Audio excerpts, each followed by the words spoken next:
When the KTM 790 Duke arrived stateside in fall of 2018, our first ride told us we had a ripper on our hands. After logging thousands of miles, it proved to be a practical and comfortable sports standard matched with an aggressive attitude. The 799 cubic centimeters parallel twin offered smooth and tractable power delivery with a rowdy behavior with enough coaxing, and the nimble-handling chassis proved its prowess, even if the budget-spec non-adjustable fork and J.Juan brakes received criticism. It wasn't a revolutionary bike, but it was good enough to contend with competitors, and after a lot of seat time I became particularly fond of the Duke. But, of any company, KTM's developmental program has truly focused on seeking absolute performance. So the Austrian brand went to work analyzing every component of the 790, then re-engineering it for improved capability. Enter the all-new KTM 890 Duke R, faster, lighter, and fitted with more premium components, all at a reasonable additional cost. Powering the 890 Duke R, aptly dubbed the Super Scalpel, is a new 889 cubic centimeters DOHC parallel twin engine, based on the 790 powerplant.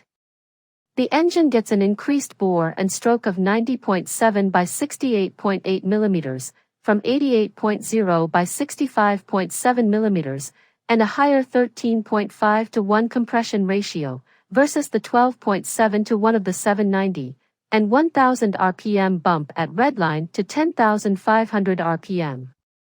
The cylinder head was redesigned to accommodate larger valves and camshafts with increased lift, while new forged box pistons shed 10 grams each despite the enlarged bore. What's a forged box piston? The skirt and ultra-short wrist pin bosses are all reinforced with a box-like detail connecting them. A new crankshaft with 20% more rotational mass has also been implemented, which is said to improve low RPM throttle response and increase cornering stability. To discover the true performance gains, we strapped the 890 Duke R to our in-house DynoJet 250i dynamometer, recording horsepower and torque figures prior to testing. The Super Scalpel ripped 106.2 horsepower at 9,900 rpm and 60.4 pound-feet of torque at 8,700 rpm. By comparison, that's an 11 horsepower and a 2 pound-feet of torque improvement over the 790 Duke. Although the peak torque is only 2 pound-feet higher, there is an increase between 3,500 and 6,000 rpm, which adds grunt to the 890's low end.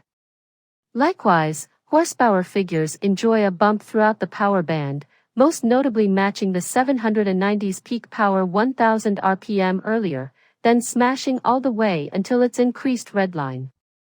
And you feel it on the road. The 890 Duke R's engine has a more muscular personality, without sacrificing a gentle touch at low RPM. A Buttery initial power delivery sets the bike in motion, while packing an addicting punch in the mid-range. At 7,000 rpm, the 890 Duke takes life and lofts the front end to the air in the first 3 gears.